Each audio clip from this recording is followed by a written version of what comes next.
أحبي أنصار الهدى عبي ركب الفدا. نحمده ونصلي على رسوله الکریم. اما بعد میں نے کل عرض کیا تھا کہ اس امت کو خیر امہ قرار دیا گیا ہے قرآن کریم میں، اور اس کا کام بتایا گیا ہے. کام یہ ہے کہ یہ امر بالمعروف کرتی ہے اور نہی عن المنکر کرتی ہے، یعنی بھلائی کو اور خیر کو پھیلاتی ہے، برائی کو شر کو مٹاتی. بھلائی کو زیادہ زیادہ پھیلانا، برائی کو زیادہ زیادہ روکنا، منع کرنا، یہ اس امت کا فریضہ ہے. اسی وجہ سے یہ امت خیر امہ ہے. جہاں جائے گی سچائی کو پھیلائے گی، جھوٹ کو روکے گی، اخلاص کو پھیلائے گی، نفاق کو مٹائے گی، محبت کو پھیلائے گی، آپس کے بغض کو مٹائے گی. غرض جتنی باتیں اللہ کو پیاری ہیں، اللہ کے پاک رسول صلی اللہ علیہ وسلم کو پیاری ہیں، ان چیزوں کو زیادہ زیادہ پھیلاتی ہے. آپ ہی غور کیجئے کہ ایک شخص وہ ہے پھول پھیلاتا ہے، خوشبو پھیلاتا ہے، جس مجلس میں جاتا ہے اس مجلس کو معطر کر دیتا ہے، اگر لوبان خوشبو کے پھول جگہ جگہ پر پیش کرتا ہے. اور ایک وہ شخص ہے جو بدبو پھیلاتا ہے. دنیا میں کتنا بڑا فرق ہے دونوں کے درمیان. ایک کی وجہ سے دماغ معطر ہوتے چلے جاتے ہیں، فرحت پھیلتی چلی جاتی ہے، دوسرے کی وجہ سے طبیعتیں مقدر ہوتی جاتی ہیں، قلوب پر میل آتا ہے، پریشانی بڑھتی ہے.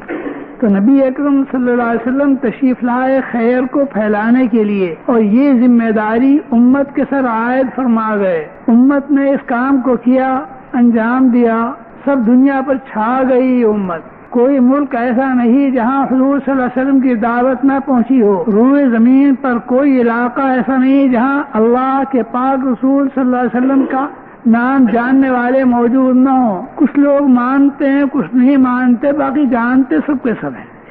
اسی کام کے واسطے حضرت مولانا محمد الیاس صاحب نور اللہ مرقدہ نے سب سے پہلے میوات کے علاقے کو انتخاب فرمایا. میوات کا علاقہ دہلی کے قرب و جوار میں دور تک چلا گیا. اس کو دیکھنے سے معلوم ہوتا ہے کہ کس قدر جہالت تھی. عرب کے جاہلیت کو بھی مات کر رکھا تھا. میں خود اس علاقوں میں گیا ہوں، جگہ جگہ جا کر دیکھا ہے. کیفیت یہ تھی، سروں پہ چوٹی رکھی ہوئی ہے، گنگا داس اور جمنا داس نام ہے، گھروں میں مورتیاں رکھی ہوئی ہیں، کہیں کوئی کلمہ جاننے والا نہیں، نماز تو بعد کی چیز. اور اس قوم میں ایک دھوس کہلاتی ہے، بہت بڑا نقارہ ہوتا ہے. ایک بستی میں وہ نقارہ رکھا ہوا ہے. جب کوئی عالمگیر جنگ کرنا ہوتی تھی ان کو، تو ایک جگہ پر وہ نقارہ بجایا جاتا تھا جس کی آواز 5 کوس تک جاتی تھی. 5 کوس کی دوری پر ایک دوسرا نقارہ رکھا ہوا تھا. اس کی آواز کو سن کر وہ نقارہ بجاتا، پھر وہ اس کی آواز جاتی 5 کوس تک. اور اس طریقے سے تمام علاقے میوات میں وہ آواز پھیل جاتی تھی. یہ ایک نفیر عام کی صورت تھی. جس شخص کے پاس جو اوزار ہوں، چاقو، لاٹھی، کلہاڑی، چھڑا، بلم لے کر نکل آتے تھے اور لڑائیاں ہوتی تھی. انگریز نے ہر چند چاہا کہ وہاں امن قائم ہو، وہاں کے لوگ انسانیت سیکھیں. اس کے واسطے سخت سے سخت حاکم مقرر کیے وہاں، جنہوں نے مجرموں کو سخت سزائیں دی. چوری کرنا، ڈاکہ ڈالنا، دوسری کی عورت کو لے بھاگنا ان کی یہاں کوئی جرم نہیں سمجھا جاتا تھا، بہت معمولی چیز، کھیل تھا. یہ کیفیت تھی. ایسے علاقے کو اختیار کیا ہے اس تبلیغی کام کے واسطے ابتداءً. ایک بستی کے آدمی کو نماز پڑھنا سکھائی، اس نے نماز پڑھی تو دوسرے لوگ جمع ہو گئے، ایک دوسرے کو اشارہ کر کے بلاتے تھے کہ دیکھو اس کو کیا ہو گیا، کوئی جن بھوت کا اثر اس پر جو آندھا سیدھا ہو رہا ہے. یہ کیفیت ان لوگوں کی تھی. ایک بستی میں جانے پر معلوم ہوا کہ یہ بستی ساری مسلمانوں اور اس کے قریب دوسری بستی وہ سب غیر مسلمان سے پوچھا کہ بھائی تم میں اور ان میں کیا فرق ہے، کیونکہ خدا کے پیغام سے، قرآن سے، نماز سے تم بھی ناواقف، وہ بھی ناواقف. زنا، بدکاری، چوری سب تمہارے یہاں بھی ہوتی، ان کے یہاں بھی ہوتی. کوئی کام اسلام کا تمہارے اندر نہیں ہے تو تم میں اور ان میں کیا فرق ہے کہ تم مسلمان کہلاتے ہو اور وہ غیر مسلم کہلاتے ہیں. تو اس نے صاف صاف بتایا کہ ہمارا نکاح قاضی پڑھتا ہے، ان کا نکاح پنڈت پڑھتا، اتنا تھا۔ ایک جگہ جانا ہوا کہ وہاں مسجد تو بنی ہوئی تھی پرانے زمانے کی، کئی سو برس پہلے، مگر اس میں بکریاں بیٹھتی تھی، بکریوں کی مینگنیوں کا ڈھیر تھا، کوئی اذان کہنے والا نماز پڑھنے والا نہیں تھا۔ اس مسجد کو جا کر صاف کیا، مینگنیاں نکالی، اذان کہی، لوگ اکٹھے ہو گئے کہ کیا ہو رہا ہے۔ قسم قسم کی بدگمانیاں ان میں پیدا ہونی شروع ہوئی۔ کوئی کہتا تھا کہ سرکاری آدمی جاسوس ہیں، کوئی کہتا تھا فتنہ برپا کرنے کے لیے آئے ہیں، ویسے تھانے میں اطلاع کی، پولیس آ گئی۔ یہ سب چیزیں ابتداً پیش آئی ہیں ان لوگ۔ ایک میاجی ہوتا تھا کسی گاؤں میں، جس کے پاس ایک چھری رکھی ہوئی ہے، کئی سو سال سے پڑھی ہوئی، جب ذبح کرنے کا وقت آتا ہے تو میاں جی کے پاس لاتے ہیں، میاں جی اس چھری سے ذبح کرتا ہے۔ وہ بسم اللہ اللہ اکبر پڑھنا نہیں جانتا، بلکہ وہ چھری پڑھی ہوئی ہے، اس کے ذریعے سے ذبح کرتا ہے۔ یہ کیفیت غیر عجیب حالات تھے وہاں۔ حضرت مولانا الیاس صاحب نور اللہ مرقدہ نے اس علاقے کو انتخاب کیا اس خدمت کے لیے، تجربے کے واسطے، کہ ایسے علاقے میں، ایسے اکھڑ علاقے میں کام کرنے کی ضرورت ہے جہاں علم نہیں، عمل نہیں، اخلاق نہیں، کوئی چیز نہیں۔ وہاں جو شروع کیا، شروع میں دشواریاں بھی پیش آئی، سخت سے سخت دشواریاں بھی ہوئی۔ ایک گاؤں میں تشریف لے گئے، لوگوں نے کہا کہ فلاں شخص چودھری ہے، اپنے مکان کے سامنے بیٹھتا ہے، اگر وہ اس کام کے لیے کھڑا ہو جائے تو سب لوگ کھڑے ہو جائیں۔ اس کے پاس گئے، جا کر کے پاس بیٹھے، وہ سرانے بیٹھا ہوا حضرت مولانا پہچیب ہے، اور بیٹھ کر اس سے بات کرتے رہے۔ بات کرتے کرتے ذرا اس کی ٹھوڑی کی طرف کو ہاتھ بڑھایا، اسے مانوس کرنے کی، اسے غصہ آیا۔ دوسری مرتبہ پھر اس طرح سے ہاتھ بڑھایا تو اس نے کہا میری داڑھی پہ ہاتھ بڑھاتا تیری لاٹھی مار۔ مولانا نے فوراً پیر پکڑ لیے اس کے اور فرمایا کہ اب تو لاٹھی نہیں مارے گا، اب تو خوش ہے۔ اس طریقے پر ان لوگوں کو مانوس کیا ہے۔ وہ لاٹھی مارنے کا ارادہ کرتا ہے، حضرت مولانا اس کے پیر پکڑ۔ غرض ایسے علاقے میں کام کیا، ان کو یہ تو آپ حضرات کے یہاں نام پڑ گیا تبلیغ، انہوں نے تبلیغ نام نہیں رکھا تھا، انہوں نے کہا دین سیکھنا، دین سیکھنے کے لیے، کیونکہ صدیوں سے وہ لوگ وہاں آباد تھے اور کسی زمانے میں ان کے بڑے مسلمان ہوئے تھے، اس وجہ سے مسلمان کہلاتے تھے، اور کوئی چیز اسلام و ایمان کی بات ان میں نہیں۔ تو ان لوگوں کے دلوں میں ایک جذبہ پیدا کیا کہ دین سیکھنے کے واسطے چلو۔ ایک میاجی ان کے ساتھ ہو گیا۔ اول تو مولانا کے یہاں اپنا جو مدرسہ ہوا دہلی نظام الدین میں، اس میں بھی تعلیم ہوتی تھی۔ تعلیم کی کیا صورت تھی؟ قرآن شریف نازا پورا پڑھا دیتے تھے، اور ایک پارا یا کم سے کم پاؤ پارا حفظ کرا دیتے تھے، اور کچھ تھوڑا سا لکھنا سکھا دیتے تھے تاکہ خط لکھنے پڑھنے کا کام آ جائے، اس کے بعد چھوڑ دیا جاؤ اپنا کام۔ یہ ان کی آگے تعلیم تھی ابتداءً دلی نظام الدین۔ اور بہت ہی غریب لڑکے، کوئی لڑکا کانا ہے، کوئی اندھا ہے، کوئی لنگڑا ہے، گھر کے کسی کام کا نہیں، ماں باپ کے اوپر بار ہے، تو حضرت مولانا جاتے تھے کہ اچھا بھائی اسے ہمیں دے، اسے لا کر کے پڑھاتے تھے دین سے۔ دیر تک یہ صورت جاری رہی۔ ایک مرتبہ ایک لڑکا آیا جوان، ہاتھ میں کڑا پہنے ہوئے، ہندوانہ طریقے پر دھوتی باندھے ہوئے، داڑھی منڈی، تعارف کرایا تو معلوم ہوا وہ مولانا کے مدرسے کا پڑھاؤ زمانے میں یہاں پڑھ کر گیا تھا۔ اس کو دیکھ کر بہت صدمہ ہوا، بہت افسوس ہوا کہ یہاں ان کے اوپر اتنی محنت کی جاتی ہے اور وہاں جا کے ان کا یہ حال ہو جاتا ہے۔ پھر ذہن منتقل ہوا کہ جب تک ماحول نہیں بدلے گا اس وقت تک تعلیم بھی کارآمد نہیں ہونے گی۔ اس واسطے کہ بچہ یہاں اچھے ماحول میں رہتا ہے، تعلیم حاصل کر کے جاتا ہے، وہاں کا ماحول خراب ہے، ماں باپ بھائی بہن چچا ماموں خالہ یہ سب کے سب غلط رستے پر ہیں، لہذا وہ بھی جا کے ان کے اندر جذب ہو جاتا ہے۔ اس لیے ماحول کی تبدیل کی ضرورت ہے۔ ماحول کی تبدیل کے واسطے دین سیکھنے کے عنوان پر یہ کام شروع کیا۔ اپنے اپنے جھولے میں چنے لیے اور نکل جاؤ 40 دن کے واسطے۔ ایک نیاجی ان کے ساتھ ہے، کوئی جماعت کی جماعت یہ چل رہی ہے 40 روز کے واسطے۔ وہ میاجی پڑھا لکھا ہے، کتنا پڑھا لکھا ہے؟ قرآن شریف سے پورا پڑھ رکھا ہے اور کچھ تھوڑی سی اردو جانتا ہے، نماز جانتا ہے، اور وہ ان لوگوں کو کسی کو کلمہ یاد کرا رہا ہے، کسی کو الحمد یاد کرا رہا ہے، کسی کو تحیات یاد کرا رہا ہے، جیسی جس کی حالت ہوتی وہ یاد کرتا ہے۔ 40 روز تک یہ لوگ تبلیغ میں رہے اور اس 40 روز کے اندر انہوں نے کیا کیا؟ وضو کرنا سیکھ لیا، نماز پڑھنا سیکھ لیا، الحمد یاد کر لی، قل اللہ یاد کر لی، درود شریف یاد کر لیا۔ اس 40 روز کی مدت میں انہوں نے زنا نہیں کیا، انہیں شراب نہیں پی، انہیں چوری نہیں کی، انہیں ڈاکہ نہیں ڈالا، انہوں نے آپس میں لڑائی نہیں کی، انہوں نے یہ سیکھا کہ ماں باپ کا ادب کیسے کیا کرتے ہیں، بھائی بہن کے حقوق کیا کیا ہیں، مسافروں کے حقوق کیا کیا ہیں، بہت ساری باتیں انہوں نے آہستہ آہستہ سیکھ لی۔ 40 روز بعد جب یہ جماعت کے لوگ واپس آئے ہیں، انہوں نے آ کر صبر و سکون کے ساتھ زندگی نہیں گزاری، بلکہ اس بات کی کوشش کی کہ جو کچھ 40 دن میں سیکھا ہے اس کو دوسروں تک پہنچائیں، دوسروں کو سکھائیں، دوسروں کو ترغیب دیں، اور ہر شخص ان کو دیکھ دیکھ کر سوچتا ہے کہ واقعی تو بہت اچھے ہو کر آئے، پہلے جیسی بری عادت تھی وہ عادتیں ان کے اندر نہیں رہی، ماں باپ سے پہلے لڑا کرتے تھے، اب ماں باپ کی خدمت کرتے ہیں، پہلے چاہتے تھے کہ محلے والوں کا مال لوٹ لیں، اور چاہتے ہیں کہ غریبوں کی ہمدردی کریں، مدد کریں، پہلے اس فکر میں رہتے تھے کہ چوری کر لیں اور چور سے حفاظت کی فکر میں رہتے ہیں۔ کتنا بڑا تغیر ہوا ان کی زندگی میں۔ تو دوسری جماعت نکلی، تیسری نکلی، اور کچھ روز بعد پھر یہ جو پہلی مرتبہ نکلے تھے 40 روز کے لیے یہ بھی نکلے۔ غرض یہی سلسلہ ایسا ہوا کہ عام طور پر جاری کیا، اور حضرت مولانا نے یہ فرمایا کہ دیکھو جہاں جہاں بزرگ مشائخ ہیں، علماء ہیں، وہاں جاؤ اور ان سے ہرگز مت کہو کہ آپ بھی تبلیغ کے لیے ہمارے ساتھ باہر چلیے۔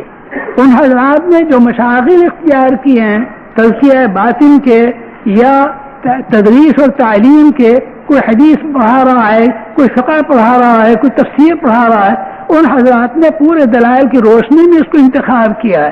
ان سے یہ مت کہو کہ آپ اپنی دینی خدمت چھوڑ دیں، بلکہ ان سے یہ کہو کہ حضرت جی کام بہت بڑا ہے اور ہم لوگ نااہل ہیں، ہمارے اندر صلاحیت نہیں، آپ دعا کیجئے کہ اللہ تبارک و تعالیٰ کام کو صحیح طریقے پر چلائے، ہماری نااہلیت کی وجہ سے کام خراب نہ ہو جائے، ہمیں اس کا ڈر ہے، یہ دعا ان سے کرو۔ چنانچہ یہ ہوتا تھا، جگہ جگہ جاتے تھے یہ لوگ، اور پھر اس کا اتنا رواج ہوا کہ ان لوگوں کے لیے کوئی مشکل نہیں۔ چلنے کے لیے یہاں تو بہت دیر ہوتی ہے، تشکیل کرنے میں نام لکھایا جاتا ہے، بار بار کہا جاتا ہے، کوئی صاحب اٹھتے ہیں تھوڑی سی ہمت کر کے، کوئی جھنجلا کر، کوئی کسی طریقے سے، مگر وہاں بہت آسان نکل جائے۔ اور پھر ان لوگوں کے درمیان میں کیا انقلاب ہوا، اتنا بڑا فرق ہوا کہ ایک شخص جس نے چوری کی، تھانے دار نے اس کو پکڑ کر جیل میں ڈالا، پوچھا کہ تو تبلیغی جماعت میں جاتا ہے کہ نہیں جاتا؟ اس نے کہا نہیں میں نہیں جایا کرتا۔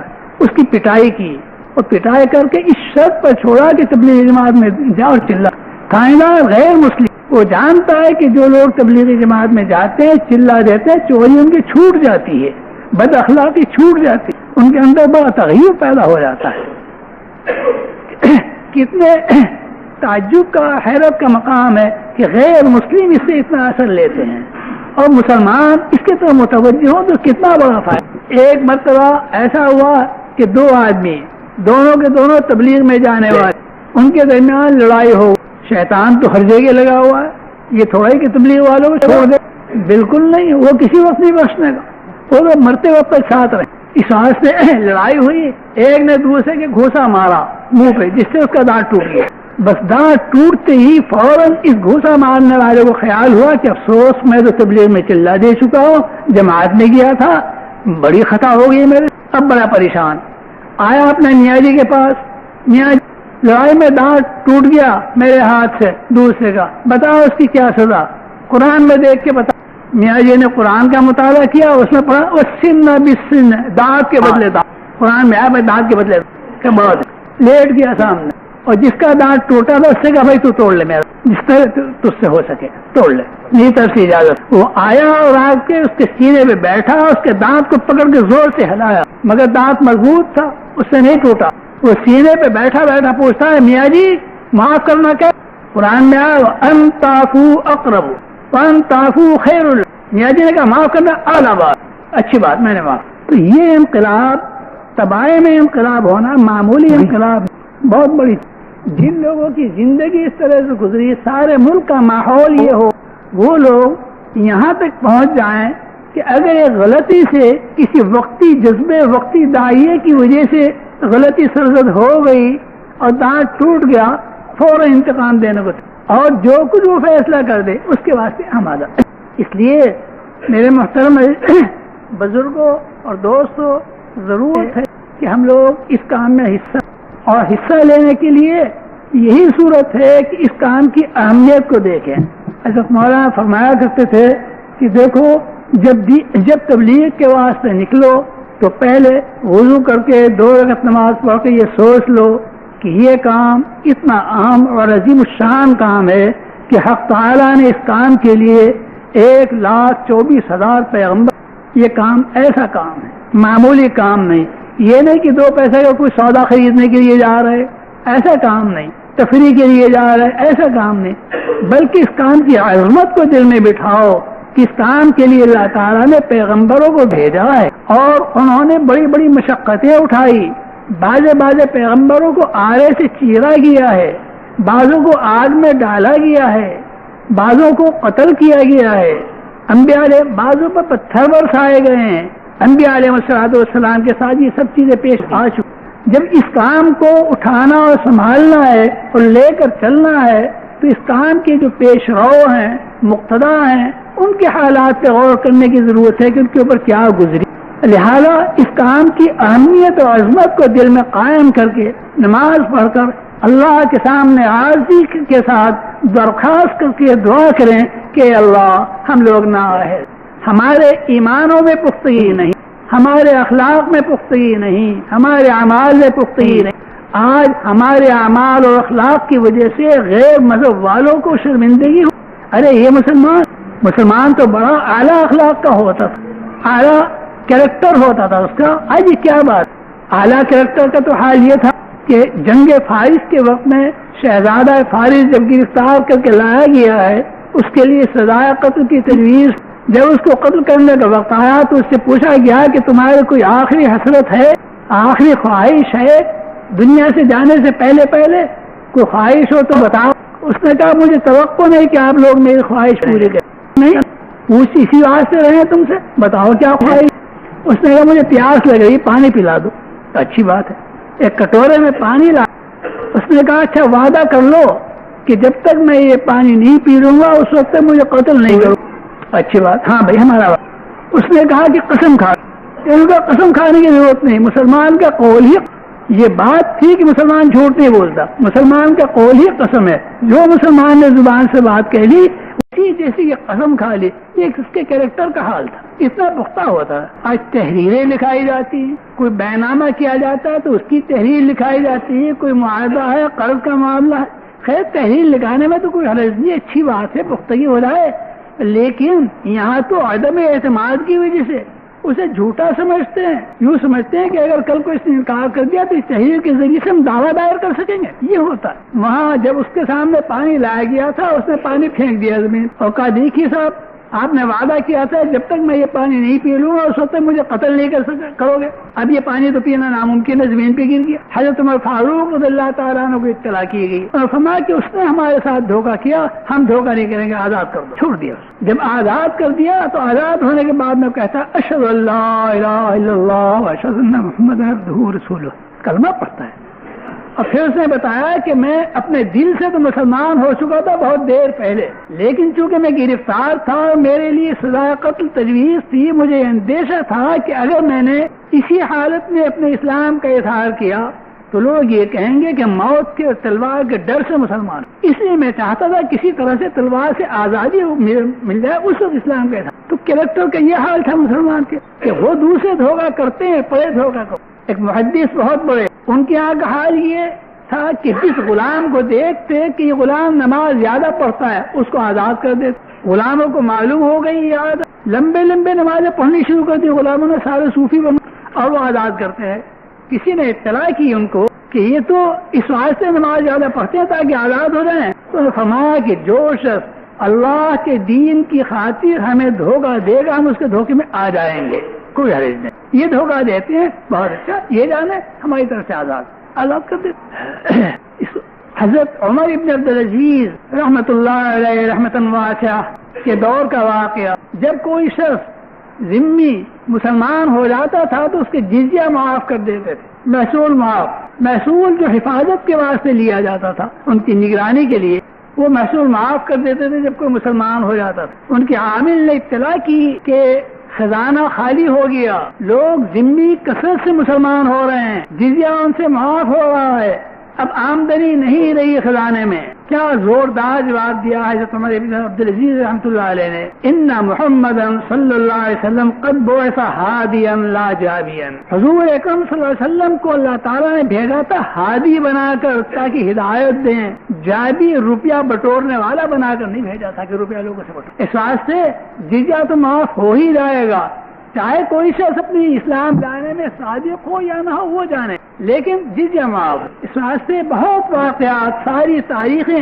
اکابر کی، مشائخ کی، سلاطین کی، خلفاء کی بھری ہوئی ہیں کہ مسلمان اپنے قول کا، اپنے فعل کا نہایت پختہ ہوتا تھا، اس کا کردار بہت اعلیٰ ہوتا تھا، اس کی مثال ملنی مشکل ہوتی تھی دوسری تو اس کردار کو واپس لانے کے لیے، اس اعلیٰ کردار کو دوبارہ رائج کرنے کے لیے اللہ تبارک و تعالیٰ نے اس اخیر دور میں یہ طریقہ جاری فرمایا جو بہت زیادہ مفید اور کارآمد ہے، تجربہ ہے، اس کا مشاہدہ ہے۔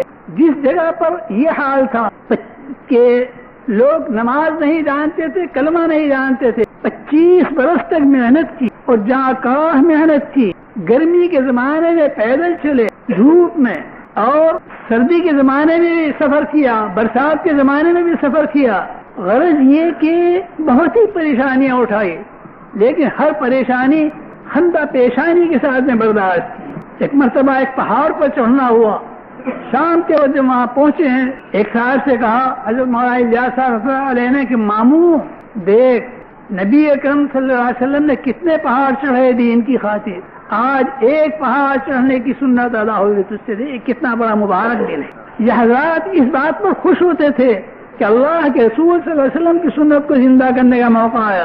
حضرت شیخ الہند مولانا محمود حسن صاحب دیوبندی رحمۃ اللہ علیہ نے رات بھر نماز پڑھی رمضان میں، معمول تھا، رات بھر کھڑے ہو کے قرآن پاک سنا کرتے تھے، پیروں پہ ورم آ گیا، پلوں پہ ورم آ گیا، اس وقت چہرے پہ اتنی بشاشت، بہت خوش کہ حضور صلی اللہ علیہ وسلم کے پیر مبارک پر بھی ورم آیا تھا، آج اللہ نے ہمیں بھی سنت کے ادا کرنے کی توفیق مرحمت فرمائی۔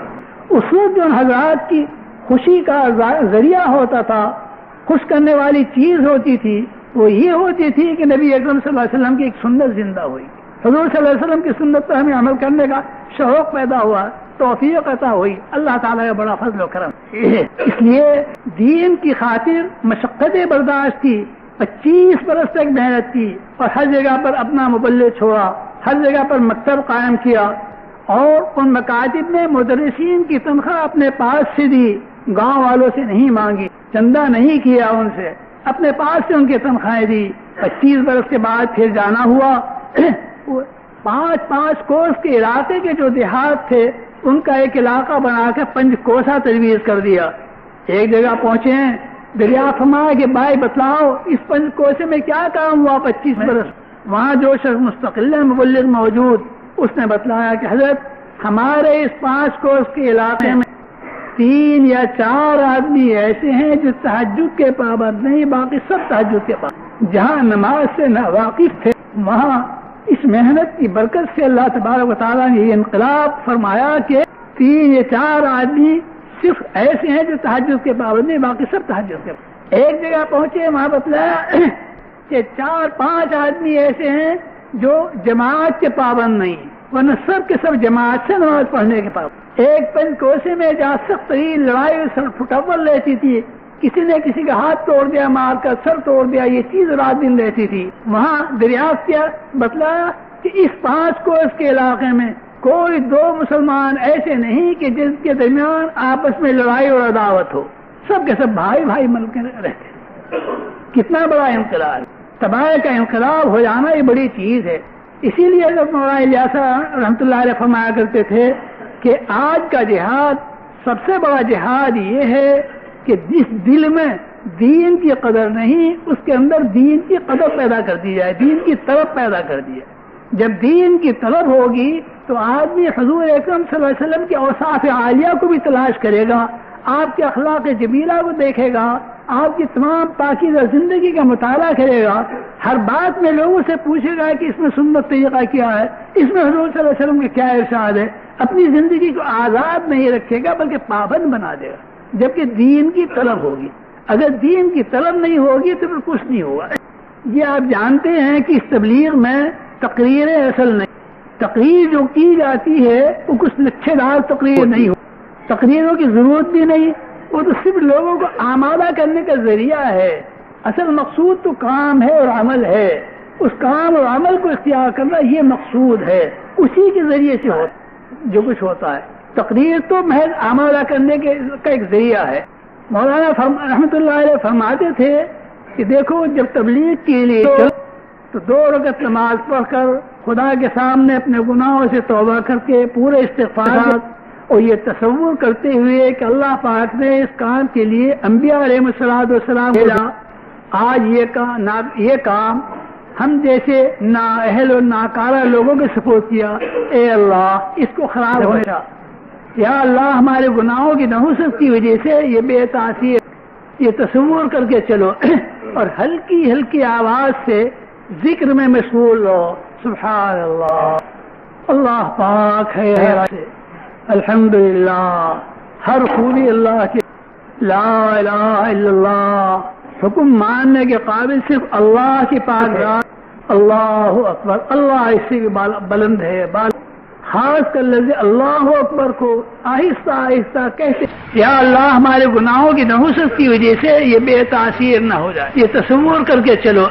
اور ہلکی ہلکی آواز سے ذکر میں مشغول ہو، سبحان اللہ، اللہ پاک ہے ہر عیب سے، الحمدللہ، ہر خوبی اللہ کے لیے ہے، لا الہ الا اللہ، حکم ماننے کے قابل صرف اللہ کی پاک ذات ہے، اللہ اکبر، اللہ اس سے بھی بلند ہے، بالا ہے، خاص کر لفظ اللہ اکبر کو آہستہ آہستہ کہتے ہوئے جاؤ، اور جہاں کسی بھائی سے ملاقات ہو اس کے آس پاس کھڑے ہو جاؤ، اور ہر شخص اپنے قلب سے اور اپنے زبان سے ذکر میں مشغول رہے، دھیان اللہ کی طرف رہے۔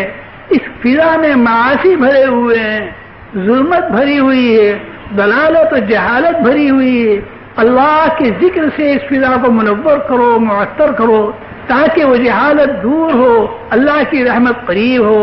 آہستہ آہستہ کلمات پڑھتے رہو، ایک شخص متوجہ کلام ہو اور وہ یہ سوچے کہ یا اللہ کسی طرح سے ایسا ہو کہ بغیر میرے کہے خود بخود اس بھائی کے جی کے اندر یہ بات آ جائے جو میں کہنا چاہتا ہوں، تیرے دین کو اس تک پہنچانا چاہتا ہوں، یہ بات اس کے عقل میں تو خود ڈال دے، مجھے کہنے کی نوبت نہ آئے۔ اور پھر یہ سوچے کہ اگر کوئی اور شخص اس کو کہہ دے تو زیادہ اچھا ہے بجائے میرے کہنے کے، پھر کہے اس سے نہایت ادب و احترام کے ساتھ میں، یہ سمجھتے ہوئے کہ میں گنہگار ہوں، بہت زیادہ گنہگار ہوں۔ اگر وہ شخص چھوٹا ہے تو یوں سمجھے کہ یہ تو اس کی عمر ہی کیا ہے، ابھی اس نے گناہ کہاں کیے، بہت کم گناہ کیے ہوں گے، میری عمر زیادہ ہے، میری داڑھی سفید ہو گئی گناہ کرتے کرتے، میرا منہ نہیں کہ اس کے ساتھ کوئی بات کہہ سکوں، دین کی دعوت دے سکوں۔ اور اگر وہ عمر میں بڑا ہے تو سوچے کہ اس نے نیکیاں زیادہ کی ہوں گی، اللہ کو زیادہ یاد کیا ہوگا، زیادہ عمر گزری اس کی، میں کس منہ سے کہوں؟ اپنے اندر پوری ندامت کا احساس کر کے پھر اس سے عرض کرے، اس کے ادب و احترام کو محفوظ رکھتے ہوئے کہ بھائی کلمہ پڑھنے سے ایمان تازہ ہوتا ہے، میں اپنا کلمہ آپ کو سناتا ہوں، آپ میرا کلمہ سن لیں، اگر اس میں کوئی کوتاہی غلطی ہو تو اس کی اصلاح کر دیں، آپ میرے گواہ بن جائیں، اور پھر میں آپ اپنا کلمہ سنا دیں تاکہ میں آپ کا گواہ بن جاؤں۔ ہم دونوں حضور اکرم صلی اللہ علیہ وسلم کی امت کے 2 بھائی ہیں، آپس میں ایک بھائی کا دوسرے بھائی پر حق ہوتا ہے، اس واسطے کلمہ پڑھنے سے گواہ بن جائیں گے ایک دوسرے کے، اور آپ ہمارے ساتھ فلاں مسجد میں آج نماز پڑھ لیں، گشت کے لیے چل رہے ہیں اپنے بھائیوں کی خوشامد کرنے کے لیے نماز کے واسطے، آپ کے پاس وقت ہو موقع ہو ذرا آپ بھی مہربانی کر کے تشریف لے آئیں، لے جائیں، ان کو بلا لیں، اس طریقے پر اس سے بات کریں۔ اگر وہ اس کو قبول کر لیتا ہے بہت خوشی کا اظہار کریں کہ اللہ تیرا شکر ہے، تیرا احسان ہے، تو نے اس بندے میں کتنی خوبی رکھی ہے کہ ایک مرتبہ اس کے سامنے دعوت پیش کی گئی، اس نے قبول کر لی، اور اگر وہ ناخوشی کا اظہار کرے، قبول نہ کرے، تو یہ سوچیں کہ میرے اندر کھوٹ ہے، میرے اندر خرابی ہے، ورنہ تو یہ دعوت کو ضرور قبول کر لیتا۔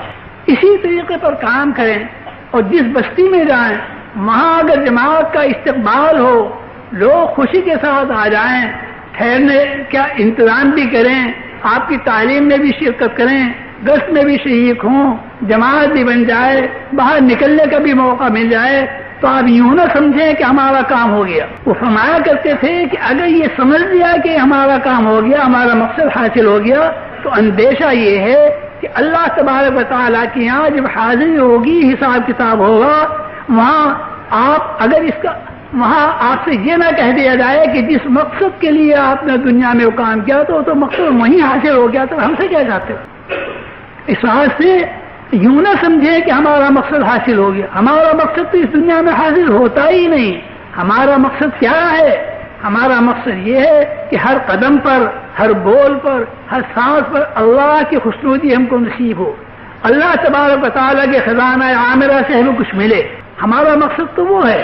اس دنیا میں جو کچھ عطا ہوتا ہے تو انعام وجیز ہے، مختصر سا انعام ہے جو اس دنیا میں مل جاتا ہے، ورنہ حقیقت میں اس دنیا میں اللہ تعالیٰ کے انعامات کو سمانے کی طاقت نہیں، یہ دنیا برداشت نہیں کر سکتی۔ اس لیے نہ سوچیں کہ ہمارا مقصد ہو گیا، بلکہ اللہ تعالیٰ کا شکر ادا کریں کہ اللہ تیرا شکر ہے، تو نے ان بھائیوں کے دلوں کے اندر وہ صلاحیت عطا فرما رکھی ہے کہ انہوں نے اس دعوت کو قبول کیا ہوا ہمارا ہو گئے۔ اے اللہ ان کو کھڑا کر دے، یہ بھی دین کے کام کے لیے بڑھے۔ اور اگر وہ قبول نہ کریں اور دعوت کی جماعت کی تشکیل نہ ہو پائے، وہاں استقبال نہ ہو، تو ان سے ملول نہ ہو، رنجیدہ نہ ہو، یوں نہ سمجھیں کہ ہم ناکام رہے، جماعت کامیاب نہیں ہوئی۔ دیکھو جماعت تو ہر وقت کامیاب ہے، اس کے تو ناکام ہونے کا سوال ہی کچھ نہیں۔ اس واسطے کہ اس کا کام کیا ہے جس کی یابی کہا جاتا ہے کامیاب کام ہے، وہ کام کیا ہے؟ وہ کام ہے اللہ کی خوشنودی۔ لہذا یہ سوچتے ہوئے کہ اللہ کے دربار عالی سے ہمیں کچھ ملے گا، اس سوچتے ہوئے قدم بڑھائیں گے، جتنا بڑھائیں گے آگے بڑھتا چلا جائے گا، ہمت بلند ہوتی چلی جائے گی۔ یہ نہ سوچیں کہ ہم ناکام ہوئے اور ناکام ہو کر بیٹھ جائیں، ایسا نہیں۔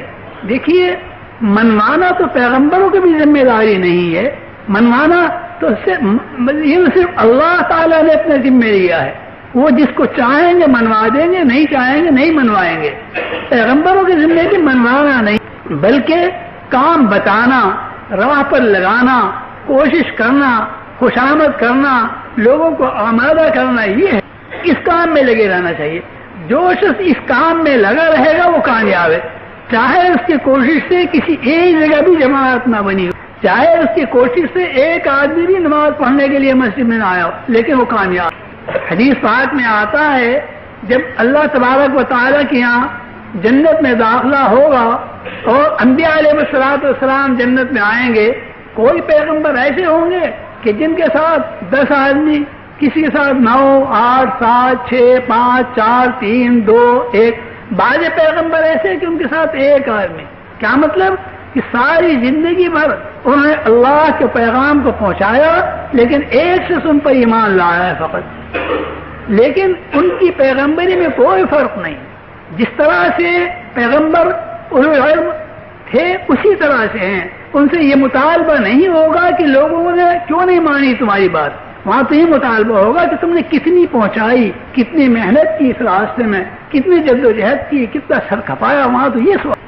بعض پیغمبر ایسے ہوں گے کہ ان کے ساتھ ایک بھی ایک جماعت کی طرف ان کو پیغمبر بنا کے بھیجا گیا اور انہوں نے زندگی بھر کوشش کی، اور زندگی بھر کوشش کرنے پر بھی ایک آدمی بھی ان پر ایمان نہیں لایا، لیکن ان کے پیغمبری میں کوئی۔ آپ دیکھیے ایک بینک ہے سرکاری، اس کی حفاظت کے لیے سپاہی کھڑا ہوا ہے بندوق سنگین لیے ہوئے تاکہ چور کو پکڑے، وہ پہرا دے رہا ہے، اس کی ساری زندگی گزر جاتی ہے بسا اوقات کہ ایک بھی سپاہی کو نہیں پکڑا۔ کیا اس کی ملازمت میں کمی ہے؟ اس کی ملازمت میں کمی نہیں ہے، وہ تو بالکل بدستور اسی طریقے پر تنخواہ پانے کا مستحق ہے جبکہ اپنی جگہ پر وہ کھڑا ہوا ڈیوٹی دے رہا۔ یہاں تک کہ اگر ڈاکو آ بھی گئے، انہوں نے آ کر اس سپاہی کو پکڑ لیا، باندھ دیا اور قتل بھی کر دیا تو بھی وہ مجرم نہیں، اس لیے کہ اب اس نے اپنی کوشش پوری کر دی۔ اس سے تو مطالبہ صرف یہی ہے کہ تم نے کتنی کوشش پوری کی ہے، اس کوشش کو سامنے لایا جائے۔ اس کوشش پر اجر مرتب ہوتا ہے. حق تعالیٰ کی طرف سے جو دار و دہیش ہے وہ بندے کے نیت اور اس کے عمل کے مطابق ہے. اخلاص کے ساتھ جس قدر بھی زیادہ جد و جہد کرے گا اس وقت اسی پر اللہ تبارک و تعالیٰ کی رضا مرتب ہوگی. اور اگر کسی شخص نے یہ سوچا کہ اس دنیا میں میری کوشش سے کوئی نتیجہ نہیں نکلتا تو ہمت ہار کے بیٹھ جائے گا. ہمت ہار کے بیٹھ جائے گا تو کسی کا کیا بگاڑے گا. اپنے لیے جو اس نے ایک راستہ صاف کیا تھا، محنت کرنا شروع کی تھی، حق تعالیٰ کی خوشنودی کو حاصل کرنا شروع کیا تھا، اس راستے کو اس نے روک دیا، بند کر دیا، دروازہ بند کر دیا. کسی نکلا. یہ یاد رہے کہ اللہ کا دین ہمارا محتاج نہیں، ہم محتاج ہیں اللہ کے دیے. اگر حدیث پاک میں آتا ہے اگر ساری دنیا کافر ہو جائے تو بھی اللہ تعالیٰ کی خدائی میں کوئی فرق نہیں ہے. اگر ساری کے سارے مخلوق ایمان لے آئے تو بھی اللہ تعالیٰ کی بڑائی میں کوئی فرق نہیں آتا. اللہ تعالیٰ تو اپنی جگہ پر ایسے بلند بالا ہے کہ وہاں پستی کا نام و نشان نہیں، کوئی گنجائش نہیں. نہ سمجھیں کہ ہم دین کی خدمت کر رہے ہیں، لوگوں پہ جا کر اپنا احسان جتانا شروع کر دیں کہ بھائی ہم بھی تجارت والے ہیں، ہم بھی کاروبار والے ہیں، ہمارے پاس بھی بیوی بچے ہیں، ہم بھی اپنا گھر چھوڑ کر آئے، تم بھی آؤ. آخر اتنی پریشانی میں ہم آئے، تم خود سو.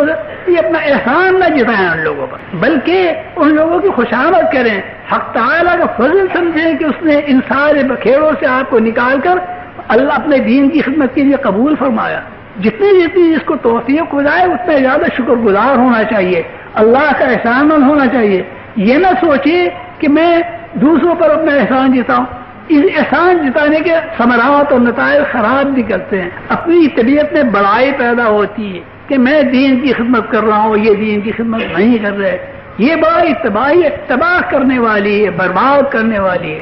جہاں اپنی بڑائی طبیعت میں پیدا ہو گئی کہ میں بڑا عالم ہوں، میں دین کی خدمت کر رہا ہوں، میں تقریر کر رہا ہوں، اور یہ لوگ چھوٹے ہیں، یہ دین سے ناواقف ہیں، دین نہیں جانتے. یہ چیز اگر پیدا ہو گئی طبیعت میں جس کی وجہ سے مسلمان بھائیوں کی حقارت پیدا ہونے لگی، نہایت خطرناک چیز ہے. اسی واسطے تبلیغ کے نمبروں میں ایک نمبر ہے اکرام مسلم کا. کوئی شخص کتنا ہی گنہگار سے گنہگار ہو، دین سے ناواقف ہو، لیکن اللہ کا مخلوق ہے، اللہ کا بندہ ہے. اللہ کے ساتھ تعلق کا تقاضا یہ ہے کہ اس کی مخلوق کے ساتھ خیر خواہی کی جائے، خیر خواہی کی جائے. یہ نہیں کہ وہ دیندار ہو تو اس کے ساتھ خیر خواہی کی جائے. حدیث میں آتا ہے خیر الناس من ينفع الناس، اچھا آدمی وہ ہے جو لوگوں کو نفع پہنچائے. چاہے لوگ مسلم ہو چاہے غیر مسلم ہو، چاہے لوگ دیندار ہو چاہے بددین ہو، ان کو نفع پہنچانا چاہیے، بلکہ ہر مخلوق کو نفع پہنچانا چاہیے. اللہ تبارک و تعالیٰ نے انسان کو اپنا خلیفہ بنایا ہے. اللہ تبارک و تعالیٰ نفع پہنچانے میں یہ نہیں خیال فرماتے، انتخاب فرماتے کہ مسلمان ہے اس کو نفع پہنچایا جائے، یہ غیر مسلم ہے اس کو نفع نہ پہنچایا جائے. اس دنیا میں نفع اٹھانے والے سب ہیں. اللہ تعالیٰ رب العالمین ہیں، تمام جہانوں کے رب ہیں. چھوٹی سی چیمٹی بھی اس کی مخلوق ہے، اللہ تعالیٰ اس کو بھی روزی دیتے ہیں، اس پر بھی رحم فرماتے ہیں. کتے سور پر بھی رحم فرماتے ہیں، انسان اور جن پر بھی رحم فرماتے ہیں، بددین اور دیندار پر بھی رحم فرماتے ہیں، ان پڑھ اور پڑھے ہوئے پر بھی رحم فرماتے ہیں. تو انسان جو اللہ کا خلیفہ ہے تو اس کو بھی سب کے ساتھ رحم کا معاملہ کرنا چاہیے، سلوک کا معاملہ کرنا چاہیے. باقی جس شخص کے اندر دیگر اوصاف عالیہ موجود ہیں وہ زیادہ تعظیم کا مستحق ہے، اس کے تعظیم اس کے حیثیت کے موافق کرنی چاہیے. لیکن رحم کا معاملہ اور خیر خواہی کا معاملہ اس سب کے ساتھ کرنا چاہیے، اس میں انتخاب کرنا چننا نہیں. حدیث پاک میں آتا ہے لا یؤمن احدکم حتی یأمن جارہ بوائقہ، تم میں کوئی شخص ایماندار کہلانے کے مستحق نہیں جب تک اس کے پڑوسی کو اس سے پورا امن نہ مل جائے. اگر پڑوسی ڈرتا رہے کہ جانے میرا پڑوسی کس وقت مجھ پہ غضب ڈھا دے گا، کس وقت میری دیوار گرا دے گا، کس وقت کیا نقصان پہنچا دے گا، یہ بات نہیں ہونا چاہیے. اور پڑوسی کے لیے کوئی قید نہیں ہے کہ مسلمان ہو غیر مسلم ہو، سب کا لحاظ کرنا ضروری ہے. حضرت عبداللہ ابن عمر رضی اللہ عنہما کا معمول تھا جب ان کے یہاں کوئی اچھی چیز پکتی تھی تو ان کے پڑوس میں ایک یہودی رہتا تھا. وہ فرمایا کرتے تھے جب تک اس یہودی کے یہاں نہیں بھیج دی جائے گی بطور تحفے کے اس وقت تک میرے بچے اس میں سے کچھ نہیں کھا سکتے. گھر والوں کو کھانے کی اجازت نہیں تھی کیونکہ پڑوسی کا حق بہت زیادہ. نبی اکرم صلی اللہ علیہ وسلم فرماتے ہیں کہ حضرت جبریل نے اتنی وصیت کی پڑوسی کے حقوق کی، اتنی وصیت کی کہ یوں خیال ہونے لگا کہ شاید یہ اس کو میراث میں بھی شریک کریں گے۔ تو پڑوس کے لیے کوئی قید نہیں کہ مسلم ہو، دیندار ہو، بلکہ ہر ایک کے ساتھ حق ہے۔ پڑوسی کا حق مستقل ہے، اس کو پہچاننے کی ضرورت ہے۔ مسافر کا حق مستقل ہے، اس کو پہچاننے کی ضرورت ہے۔ بڑی عمر والے کا حق مستقل ہے، اس کو پہچاننے کی ضرورت ہے۔ نبی اکرم صلی اللہ علیہ وسلم نے جو حقوق بیان فرمائے یہ تمام زندگی کے شعبوں کو حاوی ہیں، کوئی شعبہ ایسا نہیں جس کے متعلق تفصیلات موجود نہ ہوں۔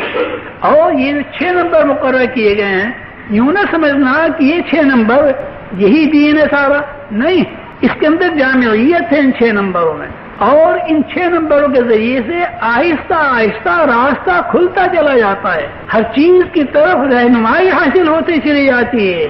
تبلیغی نصاب جو پڑھایا جاتا ہے وہ اسی واسطے پڑھایا جاتا ہے کہ ان 6 نمبروں کے ذریعے سے آہستہ آہستہ وہ راستہ کھلتا چلا جائے، وہ چیزیں سمجھ تھی، میں نے یہ حرکت کی، یہ حرکت کی، کبھی دین کا خیال نہیں آیا۔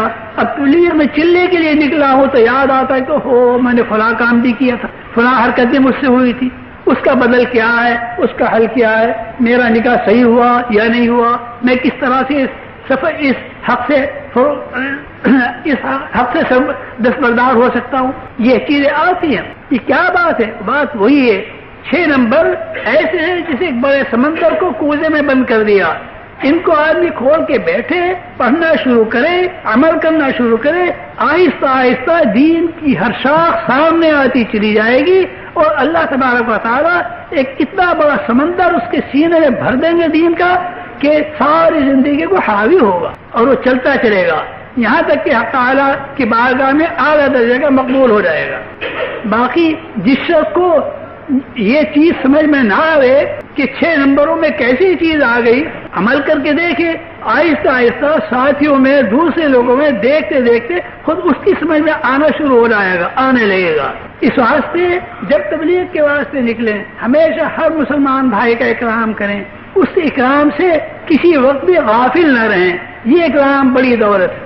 ایک دفعہ حضرت مولانا الیاس رحمۃ اللہ نے فرمایا بہت جوش میں، یاد رکھو بڑے سے بڑا عمل ایک مسلمان کی ادنا دل آزاری سے اللہ کے یہاں بے رونق ہو جاتا ہے۔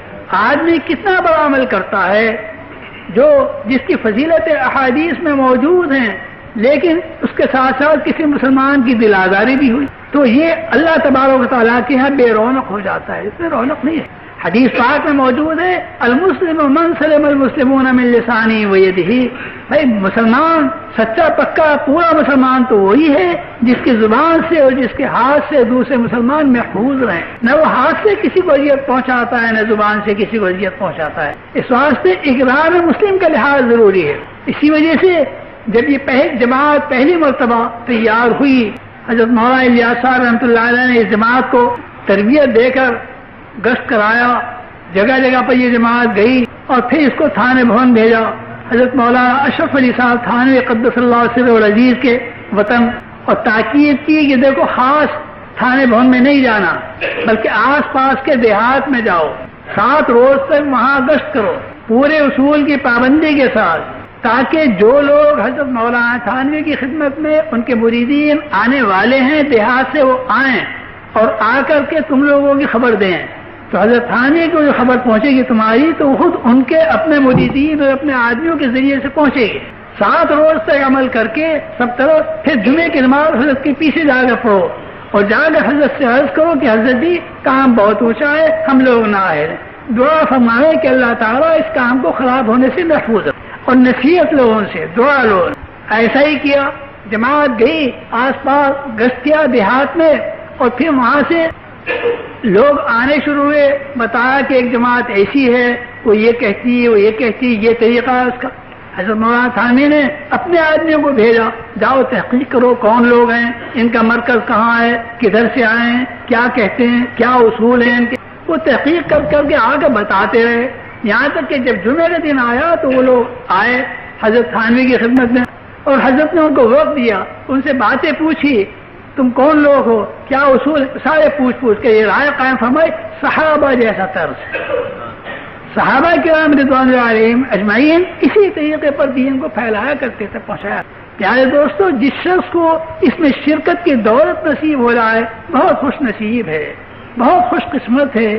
اللہ نے وہ راستہ عطا فرمایا جو صحابہ کرام رضوان اللہ علیہم اجمعین کا راستہ تھا۔ حضور صلی اللہ علیہ وسلم نے اس کی بڑی ترغیب دی ہے۔ اس واسطے آپ حضرات کے یہاں جو جوڑ ہوا ہے، یہ جوڑ اب جماعتیں بن کر نکلے گا اور دین کی تبلیغ و اشاعت کے لیے جائے گا۔ اس میں پہلی چیز تو ضروری یہی ہے کہ یوں سمجھیں کہ ہم اپنے دین کی تکمیل کے واسطے، اپنے دین کو پختہ کرنے اور حاصل کرنے کے لیے نکل رہے ہیں۔ جو ہمارا بڑا ہمیں راستے میں ملتا جائے گا اس سے اپنے دین کی اصلاح کراتے چلے جائیں، اور جتنا کچھ ہم نے سیکھا ہے اس کو دوسروں کے سامنے پیش کرتے چلے جائیں گے۔ جو کچھ غلطی ہے دوسرے بتائیں گے تو اس غلطی کی اصلاح کرتے چلے جائیں گے، اور سب سے ہمارا مقصود ہے اللہ کو راضی کرنا، اللہ کے خزانے سے لینا، یہ مقصود اصلی ہے۔ لہذا اگر کوئی ناگوار بات پیش آ جائے راستے میں اس کو بھی برداشت کرنا، کہیں ڈانٹ ڈپٹ ہو جائے اس کو بھی برداشت کرنا، لوگ اپنے مسجد میں ٹھہرنا نہ دیں، نکال دیں، لاٹھی مار کر نکال دیں، اس کو بھی برداشت کرنا، لڑنا نہیں، مقابلہ نہیں کرنا۔ اس واسطے کہ دین کی خاطر نکلے، طالب بن کر نکلے ہیں، اپنے دین کو ڈھونڈتے پھر رہے ہیں کہ اس طریقے پر چل پھر کر سب دنیا میں ہمارے دین کا کوئی حصہ کہیں سے ملے گا، کوئی حصہ کہیں سے ملے گا، کوئی کسی بزرگ سے، کوئی کسی عالم سے، کوئی کسی دیندار سے ملے گا۔ ڈھونڈتے بھالتے پھر رہے ہیں، جہاں جاتے جو چیز ملتی جا رہی ہے اس کو جمع کرتے جا رہے ہیں۔ ہر کام کے لیے پہلے دعا بھی ضروری ہے، اس واسطے کہ سب کے دل بھی اللہ کے قبضے میں ہے، سب کی زبانیں بھی اللہ کے قبضے میں ہے۔ جس دل کے اندر اس کام سے عداوت ہے کوئی ضروری نہیں کہ وہ دائمی ہو سکتا ہے کہ آج عداوت ہو کر اللہ تعالیٰ اس کام کی محبت میں ڈال۔ جب دل سب کے حق تعالیٰ کے قبضے قدرت میں ہے تو پھر مایوس ہونے کے اور عداوت کا بدلہ، عداوت کا مقابلہ عداوت سے نہیں دینا، گالیوں کا بدلہ گالیوں سے نہیں دینا، بلکہ عافیت و سلامتی کے ساتھ میں رہنا۔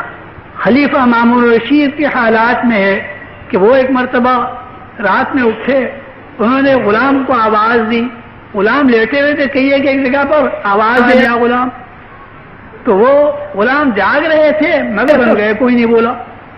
پھر ایک نے کہا کہ ان غلاموں کو پھانسی دے دو، قتل کر دو، نہ دن میں چین نہ رات میں چین۔ غلام مامون الرشید باوجود بڑی شان شوکت کے خلیفہ تھے، ان کے پاس جاؤ سلطنت بہت کچھ تھا، خاموش واپس چلے گئے۔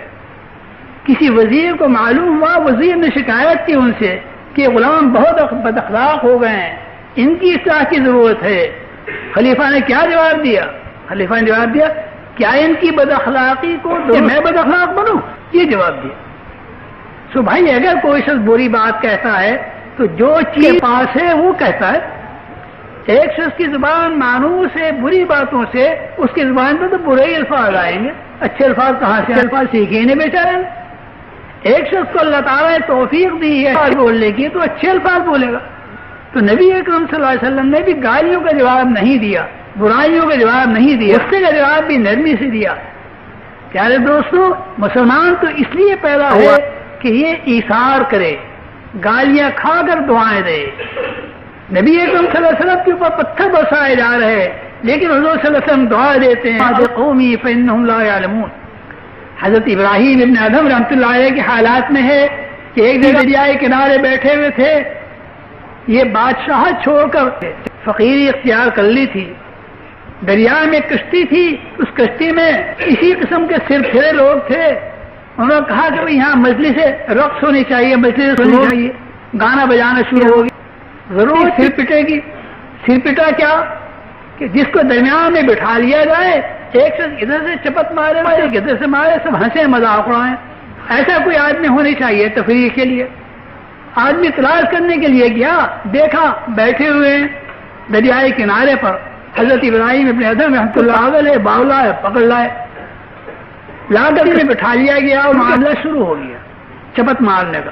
ایک نے ادھر سے مارا، ایک نے ادھر۔ یہ تھے بہت بڑے ولی۔ حدیث قدسی ہے، من آذا ولی لی آذن فقد آذنت بالحرب، من عادى ولیا لی بالحرب، او کما قال صلی اللہ علیہ وسلم۔ اللہ تعالیٰ فرماتے ہیں کہ جو شخص میرے کسی ولی کو اذیت دیتا ہے، میرے کسی ولی سے عداوت، میں میری طرف سے اس کو اعلان جنگ۔ خدا پاک کی شان یہ ہے کہ اس کو لوگ گالیاں دیتے ہیں، اس کے ساتھ بتوں کو شریک کرتے ہیں، اللہ تعالیٰ رحم فرماتے ہیں، اللہ پھر بھی ان کو روزی دیتے ہیں، کھانے پینے کو دیتے ہیں۔ اللہ تعالیٰ کو برا کہ اللہ تعالیٰ کا انکار کرتے ہیں، کہتے ہیں نہیں، پھر بھی خدا تعالیٰ ان کی روزی بند نہیں کرتے۔ تو خدا کی شان میں جو کچھ کہا جاتا ہے تو وہ تو خدا تعالیٰ برداشت کر لیتے ہیں، لیکن خدا پاک کے کسی محبوب کسی ولی کو اگر پہنچائی جائے تو وہ خدا تعالیٰ برداشت نہیں کرتے۔ جب ان کے ساتھ حملہ کیا گیا حضرت ابراہیم ابن ادم رحمۃ اللہ علیہ کے ساتھ، تو غیرت خداوندی کو جوش آیا، وہاں سے ان کو الہام ہوا اس کشتی کو ڈبو دیں، سر دیں۔ مگر وہ کیا جواب دیتے ہیں؟ وہ جو جواب دیتے ہیں، اے باری تعالیٰ، جس طرح سے آپ کو قدرت ہے ان کو ڈبونے اور غرق کر دینے پر، آپ کو یہ بھی تو قدرت کی آنکھیں کھول دیں، ان کو ہدایت دے دیں کہ جتنے تھے سب کے سب۔ ان حضرات کا تو حال یہ ہوتا ہے۔ حضرت جنید بغدادی رحمۃ اللہ علیہ کے حالات میں کہ اپنے تہجد کی نماز میں مشغول تھے، کوئی چلایا ہے، اگر گھر میں تلاش کیا کچھ سامان نہیں ملا، ان کے سلام پھیرنے کا وقت تو اسے پریشانی ہوئی کہ ابھی دیکھ لیں گے، مجھے ڈوب گیا وہیں کہیں کہ دوبارہ جب نیت باندھے گے تب چلا آؤں گا۔ ان کو انداز ہو گیا کہ گھر میں چور ہے، انہوں نے اپنی گدڑی اس کے راستے میں ڈال دی، جو ہے اسے نماز کی نیت باندھ دی تاکہ محروم نہ جائے۔ تو وہ لوگ دشمنوں کے ساتھ میں بدخواہوں کے ساتھ ایسا معاملہ کیا کرتے تھے۔ شنیدم کے مردان راہ خدا دلے دشمنا ہم نہ کردند تنگ کے میسر شودی مقام کے بعد و استانت خلافت جنگ۔ میں نے سنا ہے کہ خدا راستے کے مرد انہوں نے دشمنوں کے دل کو بھی تنگ نہیں کیا، بلکہ انہوں نے تو ان کے ساتھ میں خیر خواہی کی ہے۔ اس واسطے مسلمان تو بدخواہوں کے ساتھ بھی خیر خواہی کرنے کے لیے پیدا ہوا ہے، خود بھوکا رہ کر دوسروں کو کھلانے کے لیے پیدا ہوا ہے، خود مصیبت اٹھا کر دینے کے لیے پیدا ہوا ہے۔ اس لیے اپنے مقام کو سوچنا۔ ایک شخص نے پوچھا کہ مولوی صاحب یہ کھیل کود ہو رہا ہے، کھیل رہے ہیں لوگ، شطرنج کھیلتے ہیں، ہمارا اس میں کوئی حصہ نہیں، اس کی اجازت نہیں۔ میں نے کہا آپ اپنے مقام کو پہچانیے۔ ایک شخص ہے جو ہوائی جہاز چلانا جائے، ایک بستی میں حملہ ہونے والا ہے کہ اس بستی سے جلدی لوگ آئے، وہ جہاز لے کر جاتا ہے اور اس کی ڈیوٹی یہ ہے کہ بستی زیادہ سے زیادہ لوگوں کو نکال کر باہر لے آئے حملے سے پہلے، تاکہ تباہی و بربادی سے بچ جائیں۔ جاتے جاتے راستے میں کہیں دیکھا کس کا میچ ہو رہا ہے، ابھی بیوقوف یوں کہے کہ میرا کوئی حصہ نہیں ہے۔ ارے تمہاری ڈیوٹی کیا؟ اپنے ڈیوٹی کو سوچو، تمہارے سپورٹ کیا کام کیا گیا، اتنا بلند کام تمہارے سپورٹ کیا گیا، اس کو چھوڑ کر تم ادھر لگنا چاہتے ہو۔ تو جو خدا پاک نے مسلمان کی ذمہ داری عائد فرمائی ہے، مسلمان دوسروں کو دیکھا دیکھی اس ذمہ داری کو چھوڑ کر ان کے لہو و لعب میں لگنا چاہتا ہے۔ اس واسطے اپنی ذمہ داری کو پہچاننے کی ضرورت ہے۔ حضرت نبی اکرم صلی اللہ علیہ وسلم نے پوری ذمہ داریاں بیان فرما دی، صحابہ کرام نے ان کو جمع کیا، محدثین نے ان کو کتابوں میں لکھا۔ اللہ اللہ